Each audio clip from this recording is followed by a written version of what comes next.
Being woke. I know it's not a new word, but maybe I'll put a new spin to it from a Asian man's perspective. So, I grew up in a very racist country.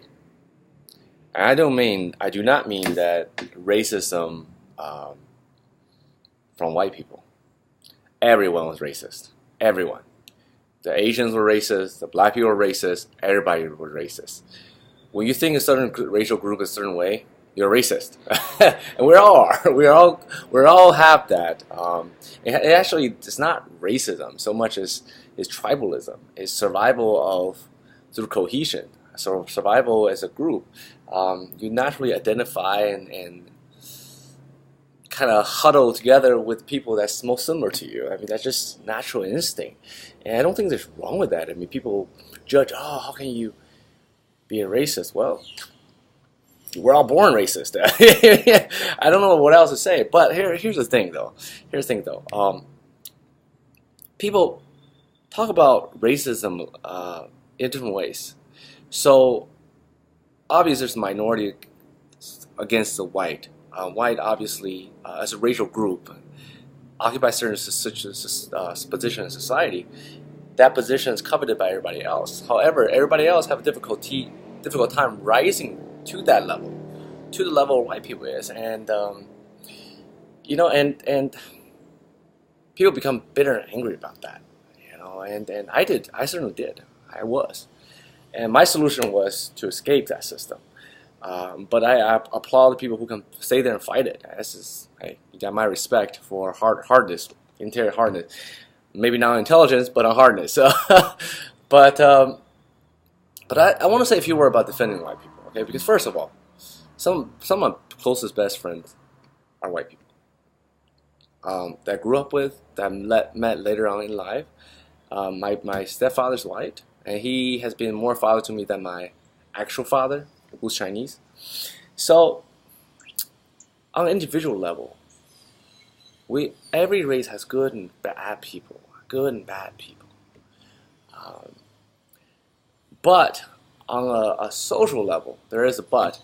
But on a social level, yeah, absolutely. There's a difference. But can you blame white people for it? That's a real question. Can you be angry about white people for it? Actually, I feel like you can't. There's a couple reasons. Let me explain why. One is that I think I stated in one of the videos earlier. They build a country. When you build a country, you run the system. It's your system, your law, your culture runs everything. Of course, they're going to have an inbuilt advantage. Now, if a white person goes to China, and I see this quite a lot in the last 7 years, it's like they face they become a minority, and they face all the difficulty that an Asian person would face when they go to the U.S. It's just the way it is. Get over it. I'm sorry, easy for me to say because now I'm outside the system. Excuse me. When you're in the system, it's fucking hard. I know it's hard. Maybe I should beep that word. But that's just the way it is. If you don't like that, go to a country where everyone looks like you and you don't stand out, and you build a system from scratch.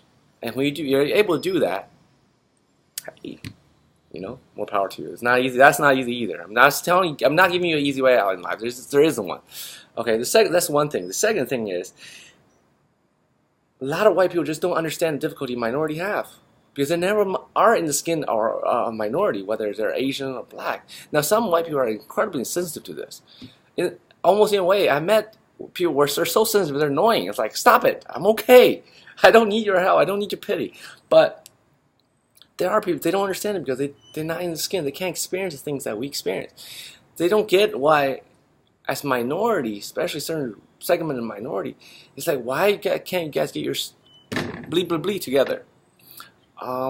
Because for them, they put in an ounce effort, they usually get at least an ounce of result, even if half an ounce result.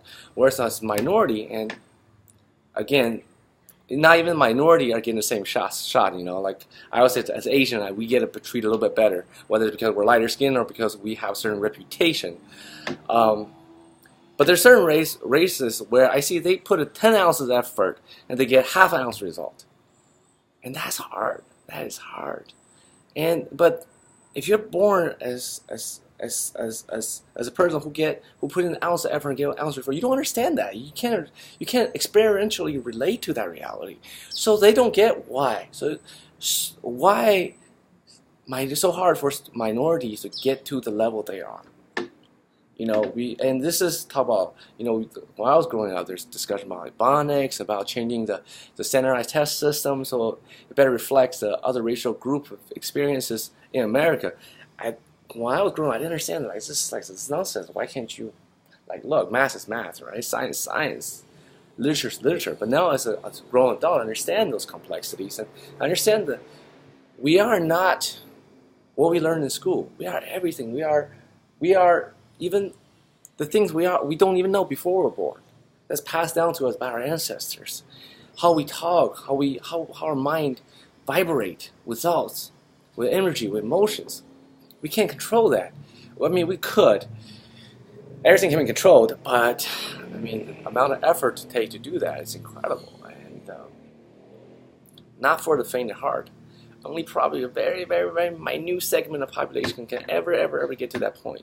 The rest of us we're not standard deviation. We're the mean. And being the mean means that you don't really control much. It's the standard deviations, the third standard deviation, the fourth standard deviation. Those 1 in a million, 1 in a billion people can achieve that. It's unrealistic to expect majority of the masses to be the standard deviation. Otherwise, it wouldn't be the standard deviation. I'm speaking of math, but essentially those extraordinary human beings that achieve unbelievable success in life, despite their upbringing, beside their cultural, racial backgrounds. They're just, and all the inspirational messages, all the theories out there is not going to help, because the fact that they help means that person will become extraordinary, will become different from me, and we can't all become different from me. So I guess what we can take from this part is that one is white people aren't any more racist than anybody else. Man, it's like, and two, just like we ask them to understand the minority experience, sometimes we need to understand their experience too.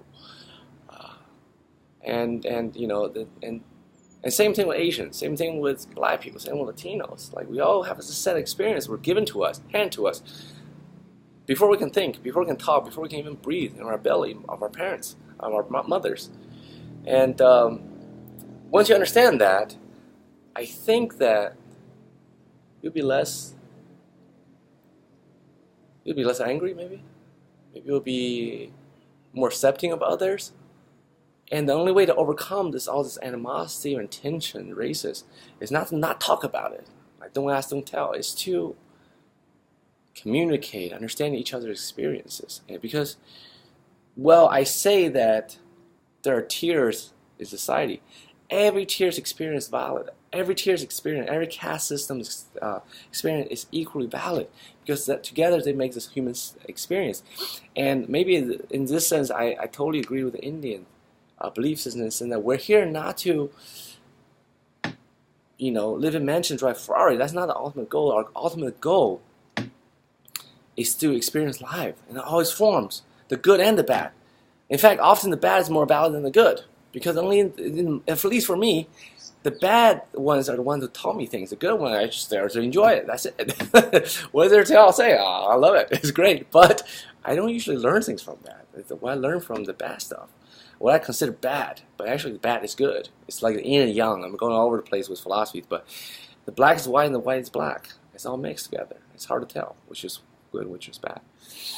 Yeah, that's it, I think, for this one.